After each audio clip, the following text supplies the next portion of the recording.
Siema, witajcie. Cześć. Czasami nam się zdarza jako handlowcom taka myśl w głowie, że muszę klientowi przygotować kilka opcji, w sensie takim, że żeby miał człowiek wybór, bo jak ma wybór, to będzie mu łatwiej się zdecydować. Czy tak jest, czy nie? O tym Po czołóweczce. Zaraz wracamy.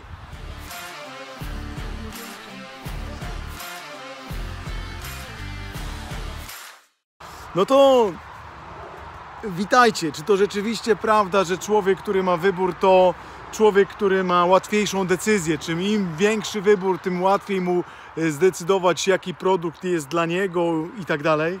Czy jako handlowiec rzeczywiście powinienem przedstawić mu całe portfolio?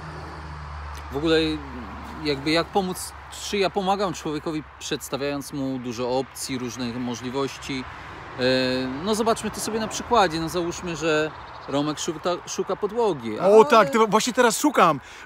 Robię remont w mieszkaniu, szukam podłogi. Chciałbym mieć naprawdę dobrą podłogę i przychodzę do sklepu, do salonu, gdzie Adam jest sprzedawcą, a on jest zajebistym sprzedawcą, bo jest szkolony przez zajebistych trenerów sprzedaży. No właśnie, więc Romek ma kłopot, a ma szczęście też, bo popadł na mnie, nie? Ma szczęście, bo trafił na mnie, a ja potrafię mu doradzić, nie? Więc ja mówię, dobrze, czyli jakiej podłogi pan szuka?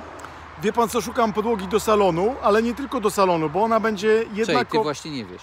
Nie, ja wiem. A, ty wiesz. Ja wiem, że ja szukam do salonu, żeby mi pan dobrał, że on będzie salon, kuchnia, takim, wie pan, jest jadalnią i przedpokój jednocześnie, bo to jest taki dół po prostu domku takiego szeregowca.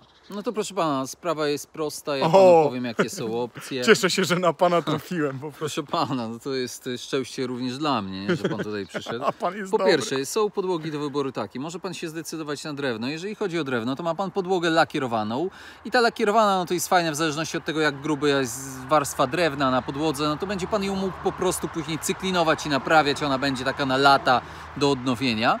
Oprócz tego może pan wybrać podłogę olejowaną. Olejowana ma ten plus, że przecież może pan tam fragmentarycznie wymienić pojedynczą deskę, jak coś się zepsuje, upadnie. Jedna deska do wymiany, proszę bardzo, olejowana podłoga to zapewnia.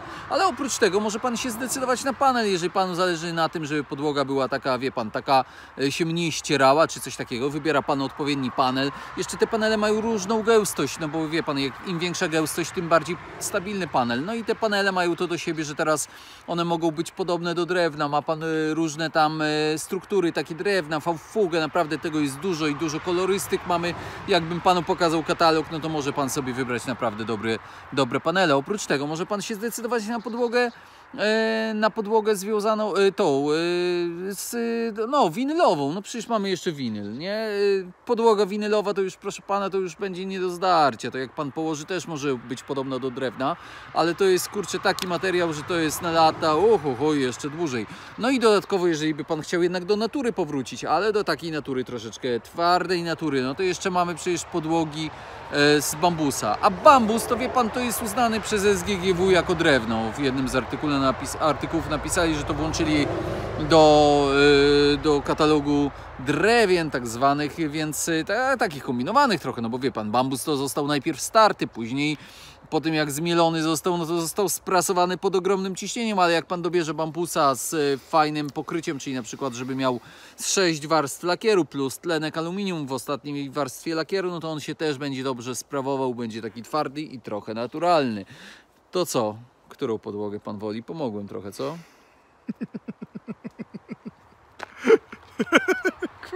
Dobre. No panie, decyduj się. A nie pan, ma no. nic innego. Kurwa, słuchajcie. Jeszcze są laminowane, tylko ja nie wiem, czy to nie to samo. Nie? Słuchajcie. No po to przecież robimy badanie potrzeb. Po to słuchamy klienta, po to z nim rozmawiamy na całym początku rozmowy handlowej, żeby teraz nie zostawiać go w takiej sytuacji, jak Adam zostawił mnie, tylko zaproponować mu bardzo konkretne i to wąskie, sprecyzowane, dopasowane do mnie rozwiązanie. I pamiętajcie, zasada podstawowa, mniej znaczy więcej. Im więcej prezentujesz, tym bardziej kociokwiku dostaję, tym trudniej mi się jest zdecydować, tym dłużej będziesz się ze mną bujał. Tak, bardzo częsty błąd to jest przegadana prezentacja handlowa, która zawiera za dużo opcji. Im więcej opcji, tym Bardziej człowiek musi się zastanowić. Jeśli chcesz pomóc klientowi, musisz mu uprościć rzeczywistość i pokazać tylko to, co naprawdę jest niezbędne do jego decyzji. I tyle. Zaczyna się od badania potrzeb, a później wszystko robi się prostsze. No tutaj, a mógłbyś coś, kurwa, na komary zaproponować No na przykład? właśnie. Nie, no, tutaj może być 16 opcji, kurwa, biorę Dobrze, wszystkie. jedziemy, bo ja Biorę już naprawdę wszystkie. też czuję się Najlepszego, pocięty. trzymajcie Na się, razie. hej. Hej.